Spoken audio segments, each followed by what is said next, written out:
Thank you so much for joining me today for another inspiring episode of In the Name of Service. I'm your host, Dr. Barb Thompson. As a United States Army veteran and operational psychologist, I've spent my career working with military and law enforcement units conducting in-depth interviews with hundreds of individuals who are hoping to earn their place on high-risk, high-performing teams. In most cases, they've already put in years of grueling physical and mental work just to get a chance to serve and sacrifice more. And that type of selflessness is special, and I feel worthy of recognition. While each person's story is unique and every path to service different, their goals are similar: to do something more, to be a part of something bigger, to make a difference. These difference makers were the catalysts behind this podcast, and it's my privilege to share their stories with you. Today, I get to introduce Amanda Hoenes. I was introduced to Amanda through Sabrina Stringfield, so shout out to Sabrina, who is an amazing social worker that I had the privilege of working with for a few years at my previous unit. So, Amanda, welcome. If you could give us the rundown on who you are, tell us a little bit about yourself. Barb, thanks for having me. I'm really a small town Missouri girl. Grew up in mostly Southwest Missouri, graduated high school from Branson.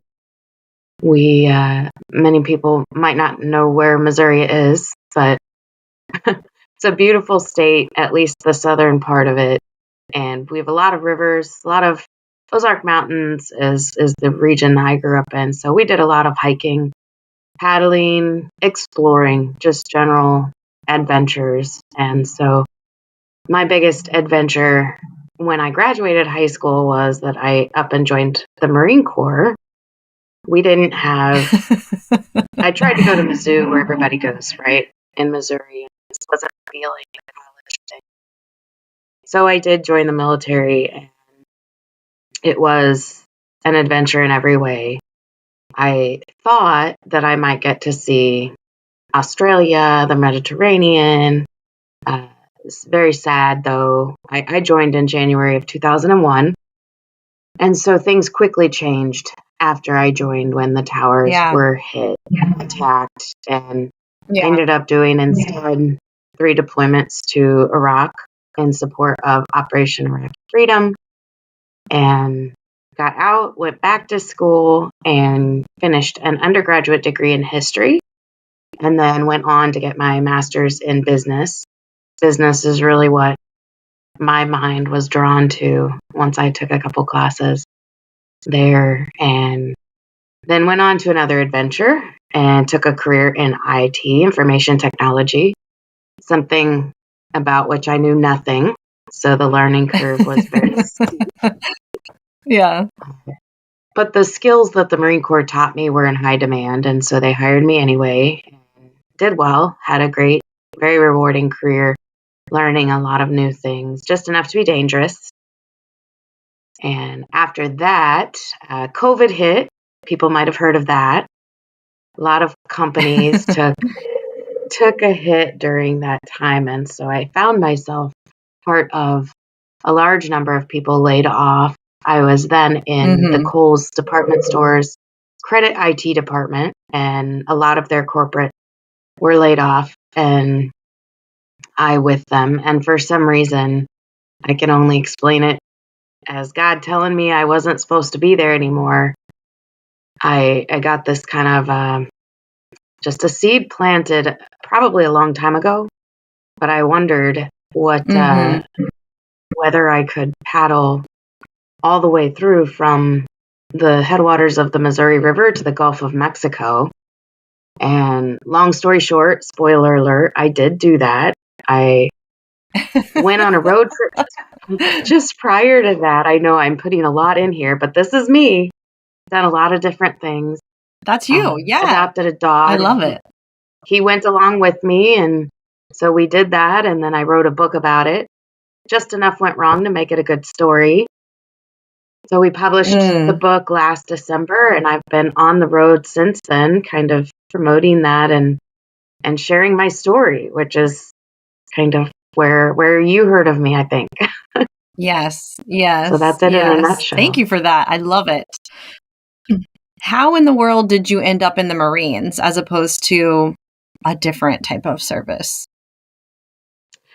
Well, it's the hardest, right? I uh, I was reflecting on this just recently, and it's amazing how hard things or things that we grieve send us kind of careening in a different direction. I had just lost a friend. I was trying to figure out what I wanted to do instead of college or a new college or Mm-hmm. something at 19 years old.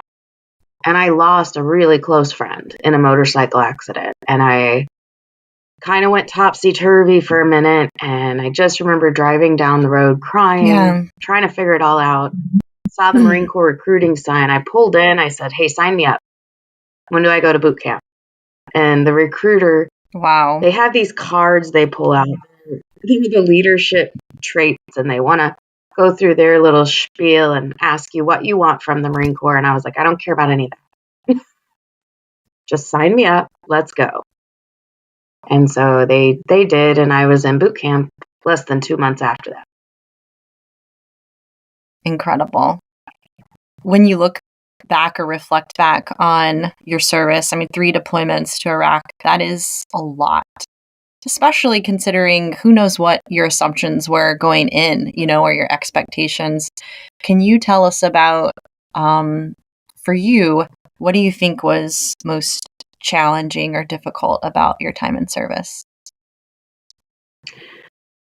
I think my biggest challenge is something that everyone would assume. It's being a woman doing the job that I did as the first woman to do it. Was I had a lot to prove.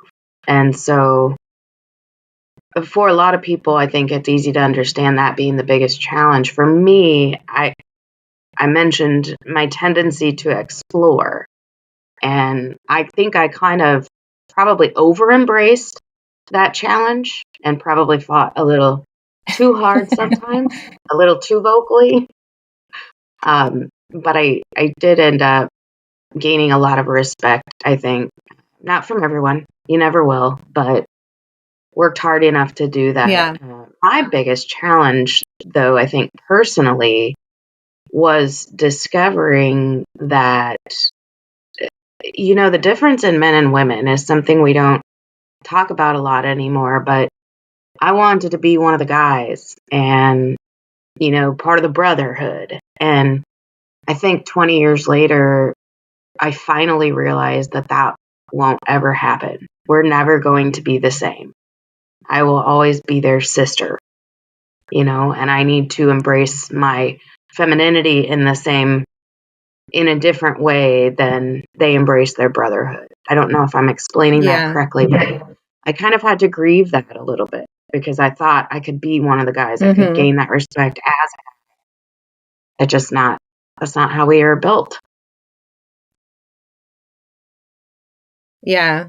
Can you tell us a little bit like just about your job more specifically? Oh yes. I didn't mention that, did I? I was a helicopter crew chief and aerial gunner, and they had a couple of 3 actually women before me that they had been trained in their own squadrons to do it, but I was the first woman to go through the crew chief schoolhouse, which is a 6-month school that teaches you how to go through that, and it was hard, and everybody hears that and goes, "Oh, that's awesome. That's so Top Gun." No. It's nothing's ever as glamorous as it sounds, right? Yeah, yeah. Well, you were looking for that belonging. Did you find it in your own way? I did. I did. Like I said, I was a 19-year-old hothead. I fought my way into combat. Turns out I didn't have to. They were planning on using me just as much as everyone else. I ended up spending more time up north on the first deployment than anyone else that we had. Our job was casualty evacuation. And so if I'm listing the things that were the hardest, about it. What we saw there is, it's the depth of all human pain in a physical manifestation. And so I think that that draws you closer. And I was lucky with my unit. They allowed me to keep a lot of my dignity in the desert, and we bonded in ways that you can we can't ever imagine or couldn't build ourselves. So I think I did. Once you accept that it's not the way that you thought or not the way that you had modeled growing up, I think I did find that. Yeah. That is an extraordinary experience, something that most people won't get even close to, as far as just the nearness to death, that honestly, just the nearness to death, that you're seeing an injury, physical injury. How have you been able to process those experiences in a way that still keeps you connected to, the living and breathing human beings? Yeah, that's hard. I remember just a few years after I got back or got out in 2006, I had to share with my family, and I'm grateful for my faith and that I was even able to share with my family, to be aware enough to share this, but I had tried to explain to them why I wasn't feeling anything and why I needed the space. And the best thing that I ever did, it took about 10 years for me to get to the point of even talking about a lot of this, but just talking about it was the number one, I think, healing factor, and continuing to talk about it. Being able to acknowledge some of the graphic pains of it, because our world, our country has it so easy. They look at you like you have three heads if you've seen this, or sometimes even like you caused it, like you chose to be there. And so I think just being aware of the challenge and talking through it has allowed me to learn that it doesn't have to be all one way or the other. I can have seen it, I can be sad about it, I can have pain about it, but there's also this whole other side of me and of everyone else that can coexist. What do you think kept you from sharing for those 10 years, even, like with the people you knew you loved you? Yeah, I think it's that they can't ever understand. It's very hard to try to put into words some of the things that we experienced and some of the things that I felt. And there's obviously, everyone's heard about survivor's guilt. I think there's another kind of guilt that goes along with everything that we shared and we did. And it's that guilt of not being connected when you come back. You feel like you should love your family. You feel like these things in our lives here should be important. And so there's a guilt that goes along with that. And what I've realized is once you've lived that close to death, the same things are not important anymore. And our lives do not have to follow a conventional path. And I don't have to feel guilty about that. And I don't know, I couldn't tell you when in time that clicked for me, but it's a path that continues, right? It's a journey that keeps going. Yeah. What, just to, I guess, look at the other side for just a little bit, as you reflect back on your service, what do you treasure most about it now? That I'm not alone. That I've reconnected just in the last 2 or 3 years, that I've reconnected with a lot of my guys, and learning that they're going through some of the same challenges is so uplifting. We had our reunion a couple weeks ago, and everyone, I had so many people come up to me and say, this is what I needed, and I didn't even know it. And I had been on the road, on the river, reconnecting for the last couple of years, so I knew it now. And so getting to share that and seeing that in them is so rewarding, because I know that they're going to stay on that healing path now, and they're going to keep talking to each other. Yeah, it seems so simple talking, like we do it every day, but it can be just absolutely the most powerful thing, like you said. So, well, you mentioned it just now, but can you take us into now that adventure that led to you on a, let's see, how big was the canoe? 17 feet? 17 feet, yep. With a dog for over 3,000 miles? Talk us through that. Yep. Like, how you planted the seed there, but I got to hear more about it. Yeah, well, I'll try to keep it a little bit short and not spoil the book. I did write the book about it. Yeah. I don't know, when I when I was laid off, I love traveling. I love exploring new places, and so I did buy an RV and go on the road, and I spent 8 months planning this river trip, and I actually swore my parents to secrecy. I said, "Don't tell anybody, because I'm pretty sure this isn't going to happen. I'm going to chicken out." So I didn't let them tell anybody until a couple months before. And my mom, it's 3,302 miles is what I paddled.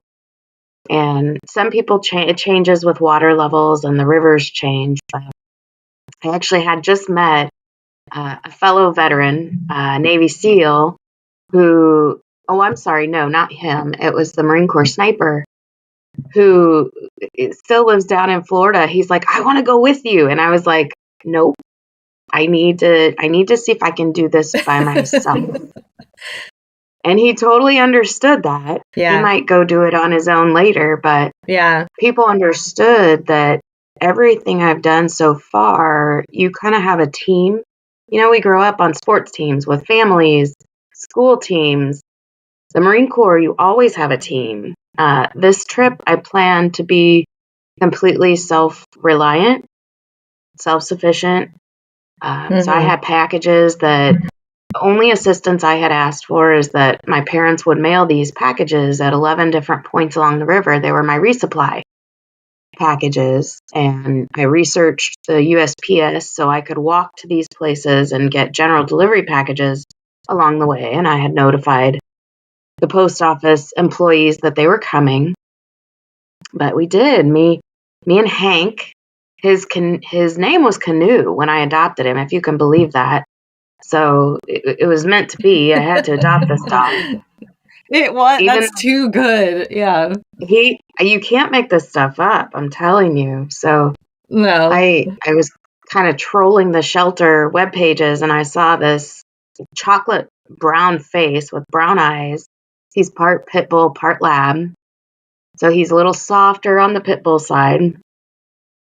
And I went to meet him, and he wouldn't come near me. And I adopted him anyway.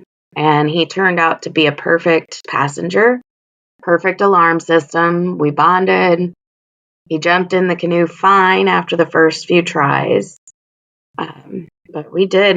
My parents jumped in with me the first few days in Montana, upper Missouri River. They got to see the most incredible scenery of the whole trip. And I had my truck there you have 17 portages where you have to pull the canoe out and navigate around a dam. And so I was thankful to have my truck there to be able to do some of those harder portages. I still did, I want to say 5 of them by foot. The longest one was 3.1 miles. So you're hauling the canoe and 300 pounds of gear 3 miles. It was 97 degrees that day. So I was very thankful for a cold beer. Yeah. I was very thankful for a cold beer at the end of that one at the campground. Met some nice people there. But it just was it was the hardest thing I've ever done. I wanted to quit so many times, from Fort Peck in Montana to the Mississippi in winter. And for some reason, just kept at it and finished 6 months later. And the day we paddled into the Gulf, it was just sparkling sunshine, 68 degrees. It couldn't have asked for a prettier day. A lot of bittersweet emotions. My brother flew in from Chicago to paddle the last day, so that was fun. We saw one 8-foot alligator. Just can't explain the feelings to finish though. What do you think kept you going? This wasn't anything you had to do. No, and I said I planned it to do alone. And a lot of it was my life has built me up to a point where I know that if you just step into the next moment, we can work through things. But God had other plans for me on this trip, and it wasn't alone. It was, early on the trip, I met the leader of the Missouri River Paddlers group, Norm Miller. He was out on expedition guiding a trip on the upper Missouri, and he gave my information to the entire Missouri River Paddlers group who live along the river. They have these river angels. They live along the river, and so they would reach out and get in touch with me and say, hey, we live here, Nebraska City, Fort Peck. We're going to come get you. The guy in Fort Peck actually saw my Facebook post about moving water and drove down with his ranger to find me on the river and said, hey, pull in a mile downstream. And they fed me biscuits and gravy for breakfast.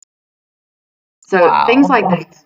But my mom and dad, I think when I wanted to quit, they were really the ones that said, nope, you did not come this far to quit now. The biggest part of that, the Port of St. Louis scared me a lot.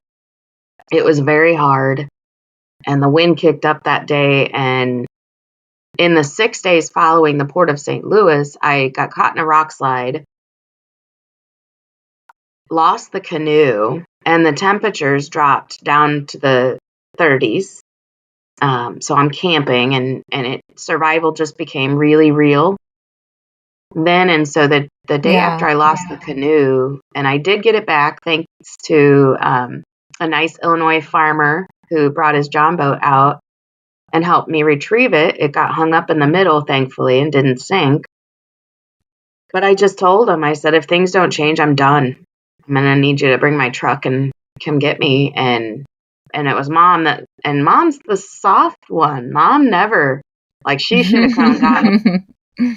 Any day of the week, she was willing to come get me. But this time she said, you didn't come this far to quit now. I think I had 800 miles left. So far, we've learned about or heard about 0.1% of your adventure, because I know that there's so much more. Can you tell us about what catalyzed you to wrap it up and put it all into a book for the rest of us to experience, and what you hope people might glean from the experience that you had? Well, a lot of peer pressure. Anybody who knows me knows I'm a private person. I don't like to even verbally share a lot of that stuff historically. But what I learned on the river trip is that by sharing, we get to bless other people who are looking for some of that inspiration or just looking to help people. So I had a series of friends, old and new, who wouldn't take no for an answer. They said, you have to get this written down in a book. And so I sat my butt down in a recliner and watched TV while I wrote a book for 10 months. I was lucky that I had kept a journal. I'm not a good journal keeper, but I knew paddling every day, it would all congeal in my mind as just paddling every day. And that's not what it was. It was literally adventures, challenges, beautiful things every single day.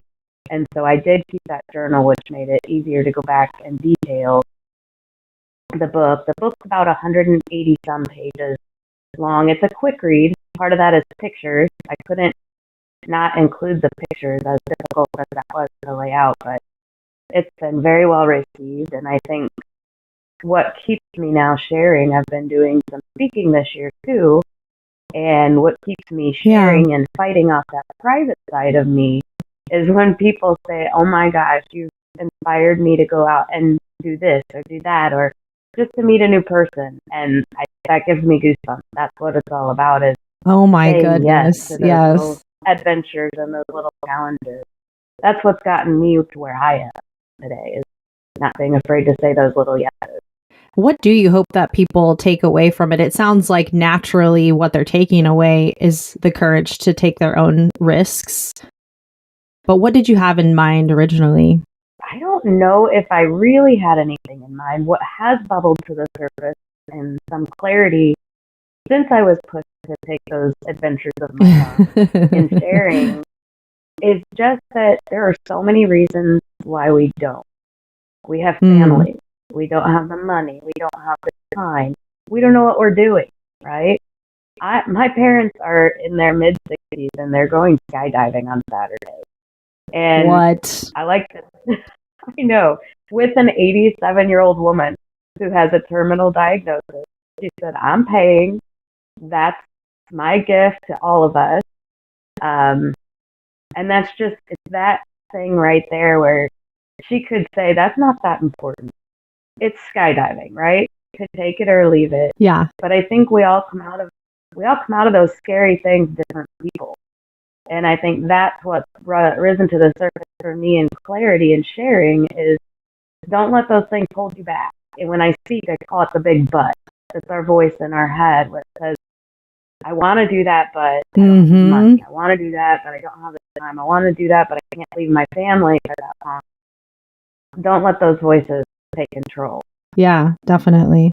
Well, and tell us more about, you've got a slightly new endeavor where you're helping people, you're serving people in a way that helps them. It kind of like you almost create the adventure for them. You create the risk for them within some kind of safe boundaries where maybe you are taking away some of those barriers that they would have if they try to do some of these things on their own. So tell us about True Path Adventures and maybe what your aim is in that endeavor. Yeah, it's so cool. We finished the first 2 seasons following my vision for it. And the feedback I've gotten has us going in some really different and exciting directions for 2024. The premise was to get youth off of their devices. I've watched for more than 15 years now, being on devices and social media, eating away at our self-confidence, eating away at our life skill set that we should be developing in those early years. And even adults, we're losing the ability to learn critical thinking skills and just self-assurance.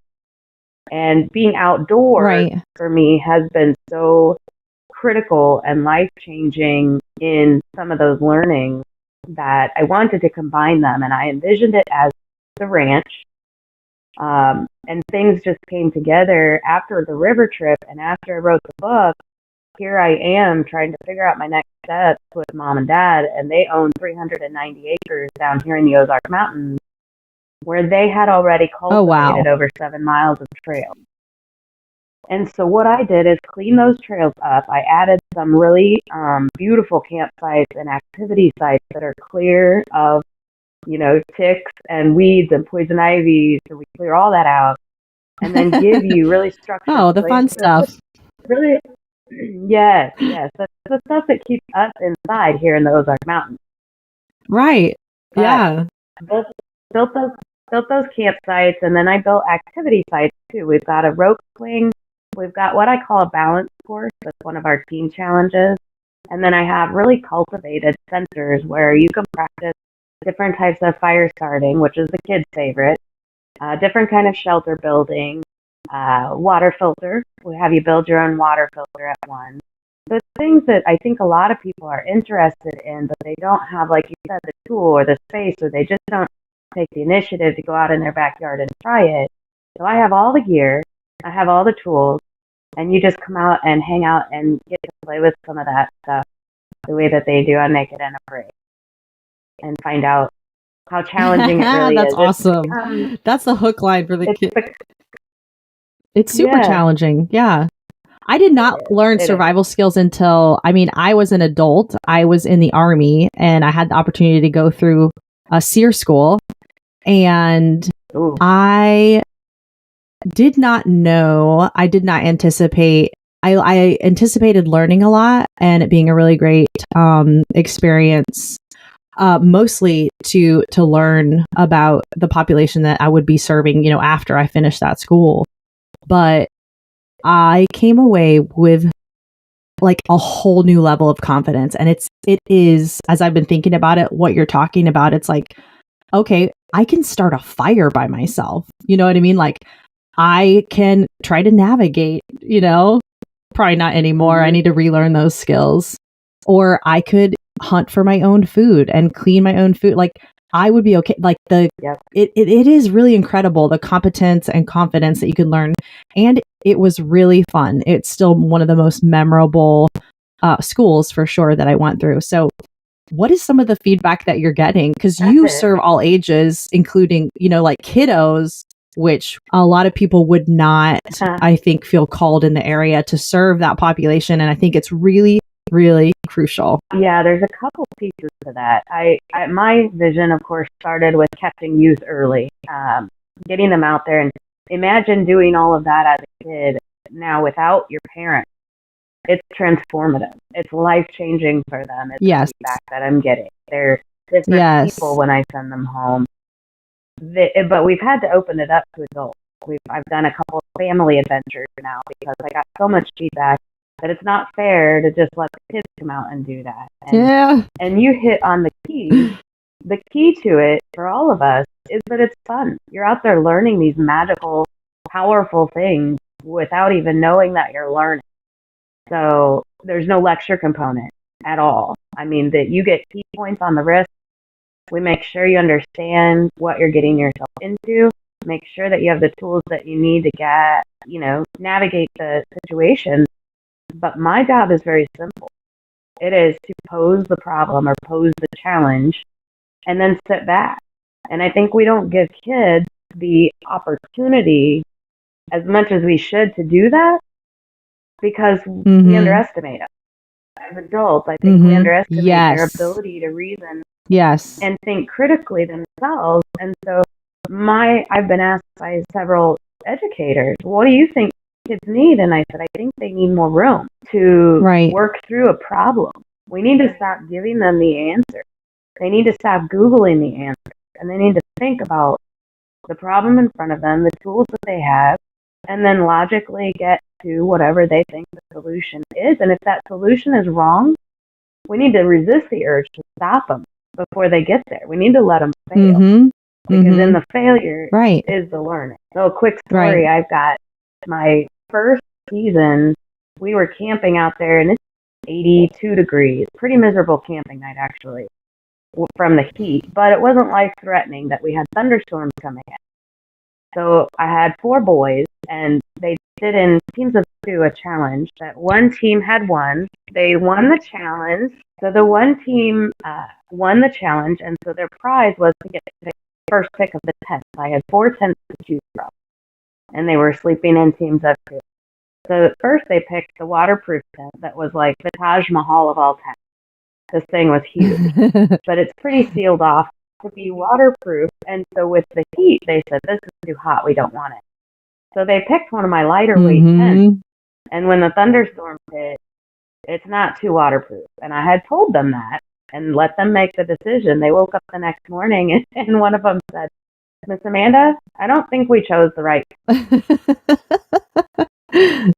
I said, I probably agree with you, but yes, they would have never known. Because you know what happens? Like to choose wrong. Right. Just taking my own experience with my kids.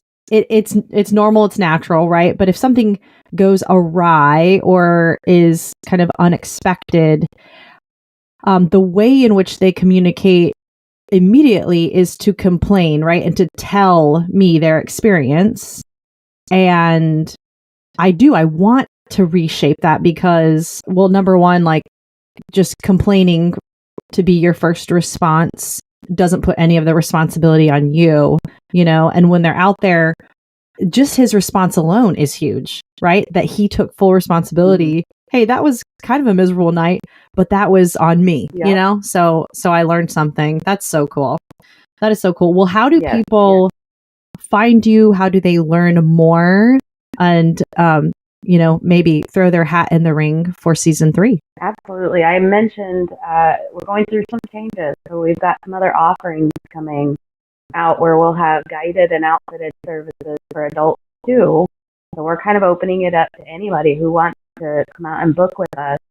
I would say the best way to stay in touch with us is to go out to truepathadventures.com and subscribe. And we don't do a lot of spam. I'm not going to email the heck out of you, but you will be notified at the beginning of 2024 when our changes all go into effect and when the sites or the adventures are available for booking. So that's the key there. It's truepathadventures.com. And I have another website, amandahoenes.com, and AmandaHoenes.com that we've built out. I have been getting kind of on the speaker circuit. And if you're interested in a book or speaking engagement, that's where you can book me. Awesome. And we'll have all of that in the show notes, as well as a link to your book, Digging Deeper. And I just want to thank you for the time that you've spent with us today and your willingness to open up your life, your private life, to the rest of us so that we can feel confident to take that first step into our own risks that we may feel called to.